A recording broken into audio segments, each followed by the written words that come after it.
সুম্মা নুফিকা উখরা ফাইযা হুম কিয়ামুন ইয়ানজিরুন। যেদিনটা হবে ময়দানে মাশর সবাইকে উঠানো হবে। যেমন জমিনে নাগল দিলে জমিন ফেটে আলু ওঠে, ওই রকম মানুষগুলো সব উঠবে। যেদিনটা হবে কানা মিকদারু 50 আলফা সানাতিন, 50,000 বছর যতটা লম্বা একটা দিন অত বছরের হবে। আল্লাহর ক্ষমতা আছে না? এভাবে একটু আস্তে করেই বলেন না, ক্ষমতা আছে না? না,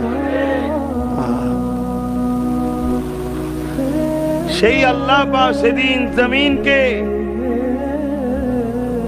সূর্যকে মাথার এক বেজদা ইখতিলা এক হাত উপরে আল্লাহ নামিয়ে দেবে। বর্তমান যে সূর্যের তাপ তা থেকে 12 গুণ তাপ আরো বেড়ে যাবে। সেই দিনটা হবে আমাদের বিচারের দিন।